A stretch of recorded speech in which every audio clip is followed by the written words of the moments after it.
우리 1절과 2장 1절과 2절 읽어볼까요? 시작. 사흘째 되던 날 갈릴리 가나에 혼례가 있어 예수의 어머니도 거기 계시고 예수와 그 제자들도 혼례의 청함을 받았더니, 가나의 혼인잔치집 사건을 기록하고 있는데요. 그곳에 예수님의 어머니를 비롯해서 예수님과 그의 제자들까지도 청함을 받았습니다. 여기 자세히 나오지 않지만 가나라는 이름은 참 많다래요. 그런데 나사렛에서 가까운 곳에 있는 가나로 추정은 하고 있습니다만, 그리고 또한 그 어머니, 예수님의 어머니가 그곳에서 주도적으로 일을 하신 것 보니까 자매라는 설도 있습니다. 그만큼 가까운 집안. 그러니까 나중에 포도주가 떨어지고 안 떨어지고를 알고 또 그것에 대해서 지시도 하는 걸 보니까 그 어머니의 자매였다라고 말하기도 합니다. 자, 근데 그래서 제자들도 이제 청함을 함께 받은 것입니다. 3절 말씀을 읽어볼까요? 시작. 포도주가 떨어진지라 예수의 어머니가 예수에게 이르되 저들에게 포도주가 없다 하니, 포도주는 뭐 한두 시간 만에 만드는 게 아니잖아요. 그리고 뭐 슈퍼가 있어서 사올 수 있는 것도 아니에요. 그 당시에 이제 잔치를 준비하게 되면 잔치의 손님에 맞게 포도주를 만들어 놓는 것입니다. 그러면 보통 한 1년 막 포도주가 뭐 몇 년 산 그잖아요. 15년 산, 몇십 년 산 것처럼 이게 오랫동안 발효가 되고 숙성해서 만들어 놓는 것인데, 잔치에 손님이 많이 오면, 갑자기 많이 오면 떨어지잖아요. 우리 잔치집에 음식을 200인분 했는데 300명 와. 그 대책이 없잖아요. 그 떨어진 것 같은 거예요. 그 포도주가 떨어졌어요. 그래서 이 혼인 잔치의 핵심은 또 포도주입니다. 잔치집에서 포도주를, 우리나라는 포도주가 핵심이 아니지만 옛날에 잔치집에 뭐가 있어요? 꼭 막걸리가 있단 말이에요. 시골에 막걸리가 있었다고. 그래서 막걸리를 충분히 마시게 하고 그랬습니다. 우리나라 막걸리는 뭘 의미하죠? 쌀이 배가 고프고 그러니까 그걸 많이 들이켜서 배를 채우게 하는 거예요. 그래서 오죽하면은 가난한 집에 애들이 그 양조장에서 술 찌꺼기를 얻어다가 그걸 먹고서는 술에 취해 가지고 학교 갔더니 너 왜 술 마셨냐고 야단 맞았다, 이런 일화도 있지 않습니까? 그것처럼 이 잔치집의 맥시머는 포도주인데 이 포도주가 떨어졌다는 것입니다. 그러니까 잔치가 밍숭밍숭한 잔치, 즉 맹탕 잔치가 되는 것 같은 것입니다. 이를 안타깝게 여긴 예수님의 어머니 마리아께서 예수님께 이르되 이 잔치집에 포도주가 떨어졌다고 말씀하신 이유는, 예수님은 능히 이것을 해결할 능력이 있는 것을 이미 알고 계신 거예요. 벌써 어머니는 아들이 하나님의 아들인 것을 눈치챈 거죠. 원래 태어날 때부터. 그래서 예수님은 해결할 것이다 아시기 때문에 포도주가 떨어졌다 얘기를 하는 겁니다. 얘기를 하자 예수님의 말씀이 또 4절에 나와 있어요. 같이 읽어봅니다. 시작. 예수께서 이르시되 여자여 나와 무슨 상관이 있나이까? 내 때가 아직 이르지 아니하였나이다. 이게 얼핏 보면은 뭐 우리나라 이게 해석을 이게 번역을 잘못해서 그런 거예요. 번역. 여러분 아들이 엄마한테 여자여 그러니까 우리나라는 그러면 싸가지 없다 그러죠. 버장머리 없다 그러죠. 이게 번역이 잘못된 것인데, 그 당시에 이 원어가 헬라어로 기나이라는 거예요. 기나이. 이 기나이라는 것은 낮춤말이 아니에요. 왕이 왕후를 부를 때 하는 호칭이 있어요. 왕이 왕후를 부를 때 호칭. 그래서 뿐만 아니라 아내를 부를 때 호칭도 있어요. 옛날에 우리나라 조선시대 때 뭐 단둘이 부부가 같이 있다 여보 이렇게 말하지만, 남들이 하인들이 있고 종들이 있고 여러 사람들이 있을 때는 부인한테 뭐라고 불렀어요? 부인 그랬죠. 연속극에서 나오신 거 보셨어요? 부인께서는 어떻게 생각하오? 이렇게 말하잖아요. 이게 높임말입니다. 서로 같이 있을 때는 여보 그러면서 이렇게 여보 당신 하지만 다른 사람이 있을 때는 부인의 의견도 한번 말해보시오 이렇게 하면은 그게 무시한 말이 아니고 그게 높임말이거든요. 다른 사람 앞에. 그래서 여기에서도 어머니를 갖다가 여자여 그러면 우리나라는 낮춤말이잖아요. 뭐 엄마한테 버르장머리 없게 무슨 여자여 그래? 그런데 이게 우리나라 번역상 문제가 있어서 이렇게 된 것이지 사실은 높임말입니다. 어머니여 그러니까 우리나라 말하자면 부인이시여 당신은 어떻게 생각하십니까? 이렇게 한 것처럼 이렇게 했던 것입니다. 그래서 이것은 우리나라 말이 해석이 잘못된 것이지 절대 낮춘 말이 아니다. 그러면서 예수님은 아직 내 때가 이르지 아니하였나이다. 내가 이제 기적을 행하고 능력을 행하는 그것은 아직 시기상조다. 이렇게 말씀을 한 것입니다. 5절 말씀을 읽어볼까요? 시작. 그의 어머니가 하인들에게 이르되 너희에게 무슨 말씀을 하시든지 그대로 하라 하니라. 그럼에도 불구하고 예수님은 그 집 예수님의 어머니는 그의 하인들에게 이르되 무슨 말을 하든지 예수님께서 무슨 말을 하든지 너희는 순종하라. 그대로 하라. 순종하라는 거예요. 그러니까 예수님의 어머니 집이 아니거든요. 가나가 나사렛에 살고 있었잖아요. 근데 가나에서 이 집에서 그렇게 하인들한테 이렇게 하라 저렇게 하라 할 정도인 것을 보면 그 집의 혼인잔치집에 그와 자매지간이다 이렇게 보고 있는 것입니다. 그러니까는 지시를 할 수 있었다는 것이죠. 그래서 무슨 말씀을 하시든지 그대로 하라. 여기에서 무슨 말씀을 하시든지란 말을 뭐죠? 그것은 비록 상식에 맞지 않는 지시를 할지라도 상식에 맞지 않는 지시를 할지라도 비록 하인들의 생각과 맞지 않을지라도 상식에 벗어난 어떤 것을 지시할지라도 너희는 순종하고 그대로 하라 이렇게 말하는 거예요. 그런데 여러분 우리는 상식에 맞지 않는 일을 시키면 해요 안 해요? 워낙 뭐 김정은이가 시키면 하겠지만 근데 속으로 뭐라 그러겠어요? 꾸덜꾸덜 되잖아. 우리는 꾸덜꾸덜 된다고. 아유 이거 되지도 않는 걸 시키고 있어요. 아니 이게 말이라고 해? 이거 되지도 않는 일이야. 이건 내 경험에 의하면 이게 안 되는 거예요. 지금 이걸 아는 거야. 기적은요 상식에 맞지 않는 게 기적이에요. 상식에 맞는 건 기적이 아니에요. 하나님의 능력은 인간의 상식에 맞지 않아요. 예수님의 어머니는 그걸 아신 거예요. 그래서 아마 예수님께서 상식에 맞지 않는 지시를 할 것을 알고 계셔. 그러니까 어떤 말을 하든지 너희는 순종하고 그대로 하라 그랬어요. 그 순종은 쉬운 게 아닙니다. 여러분 신앙생활은 순종을 배우는 거예요. 순종을 잘하는 사람이 성숙한 크리스찬이고 믿음이 좋은 크리스찬이에요. 여러분 일을 많이 한다고 믿음이 좋은 게 아니에요. 일을 많이 하는 것은요 잘 보이려고 하는 것도 있어요. 잘 보이려고. 우리 교회는 그러진 않아요. 뭐 권사 선거한다고 뭐 안수입사 선거한다고 막 새벽기도 나오고 뭐 열심히 하는 척하고 그러진 않아. 근데 제가 여러 교회를 저도 부임해 봤지만 다른 교회들은 그렇지 않아요. 그냥 안수입사 선거한다라면 그때부터 새벽기도도 나오고 수요예배도 나오고 막 봉사도 하고 막 그래. 그래서 엉뚱한 사람 뽑는 거예요. 근데 뽑고 나서 보면 안 하잖아. 그 이후로는. 장로 선거도 마찬가지요. 장로 선거한다라면요 그 먼 데서 막 새벽기도 나오고 막 그래요.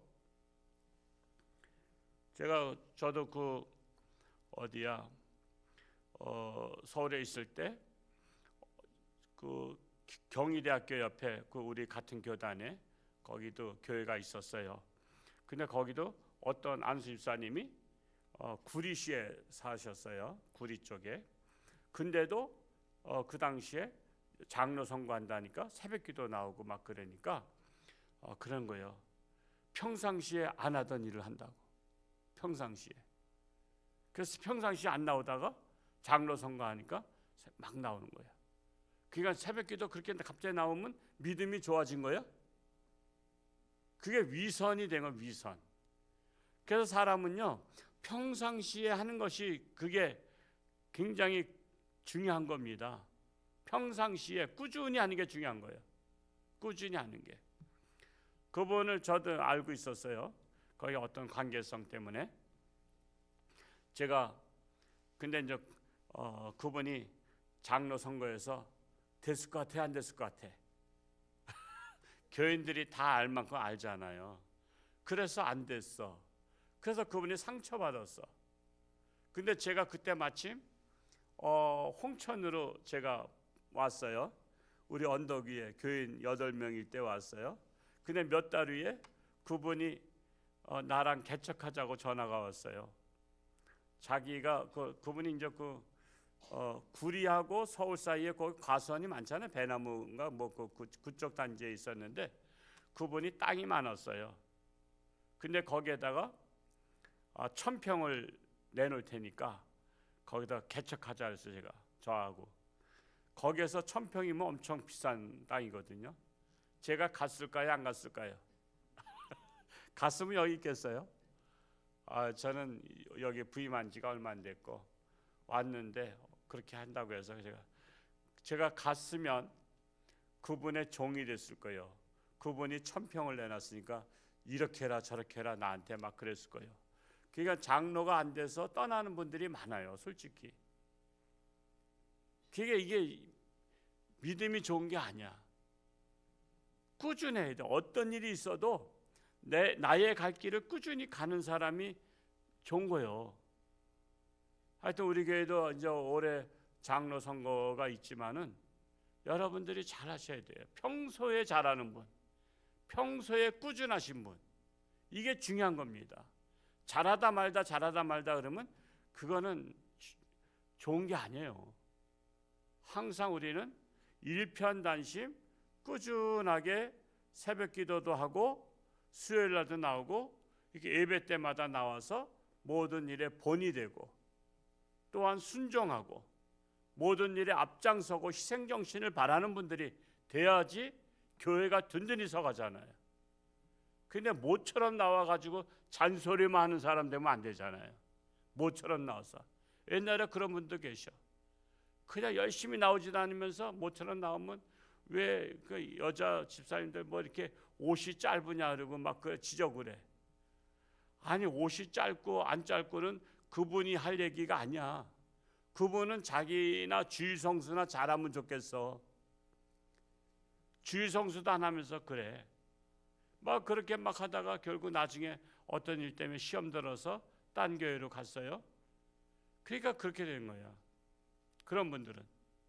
여러분 사무엘상 15장 22절에는 순종이 뭐보다 낫다? 제사보다 낫다는 거예요. 제사보다 낫다. 말 같지 않아도 순종하는 거예요.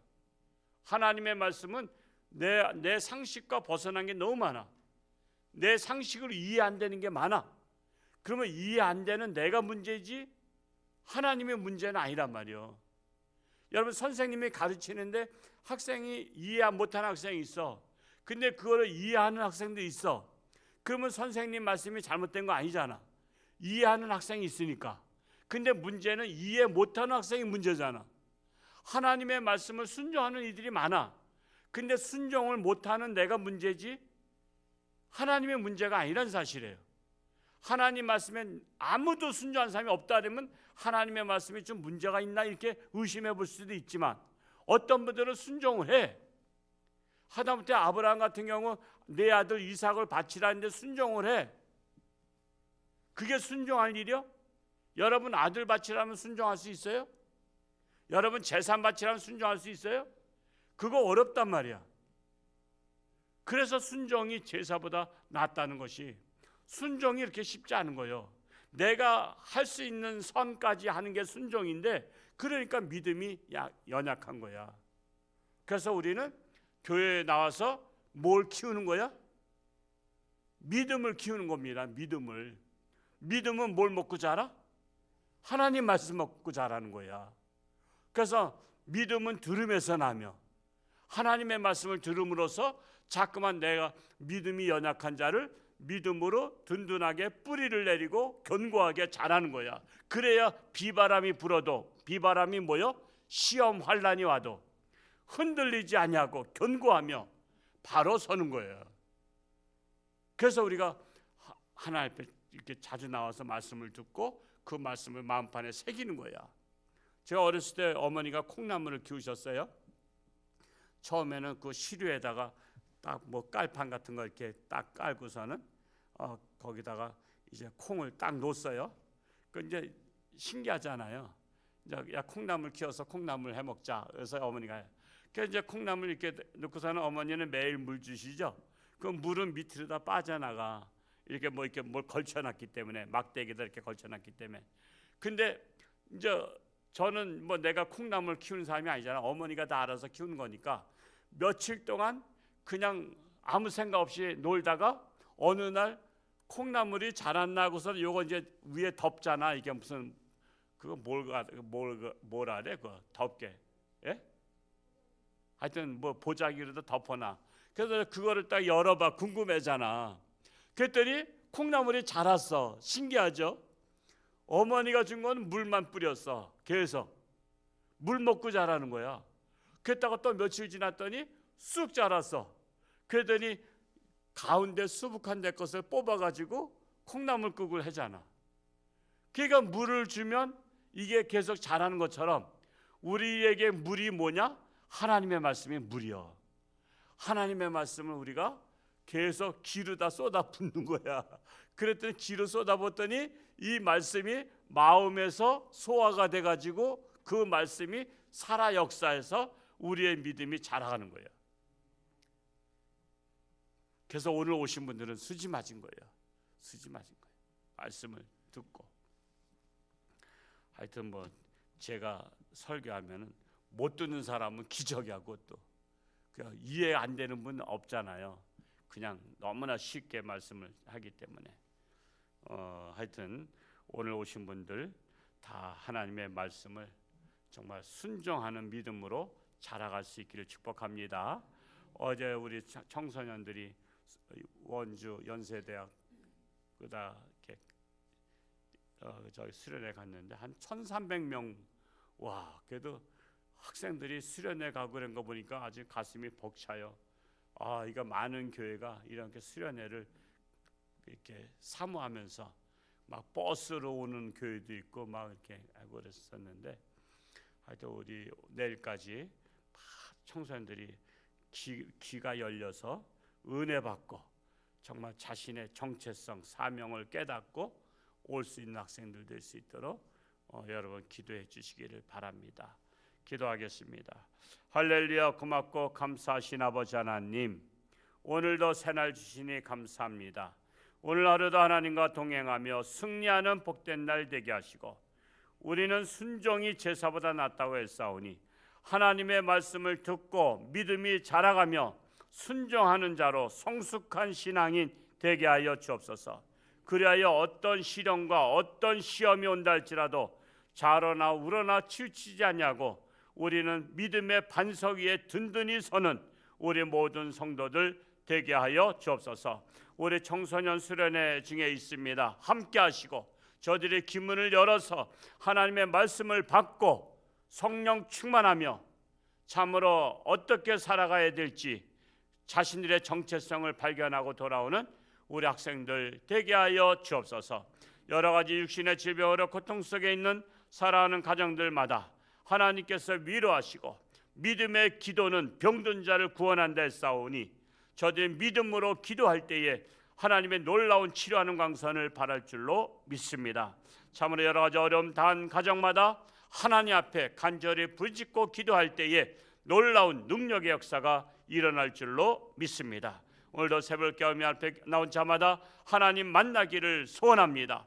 우리 유치부 교사들이 함께 하시고 새 힘을 주셔서 우리 어린 생명들을 가르치기에 피곤하지 않도록 능력의 능력을 덧입혀 주옵소서. 예수님의 이름으로 축복하며 기도하옵나이다. 아멘.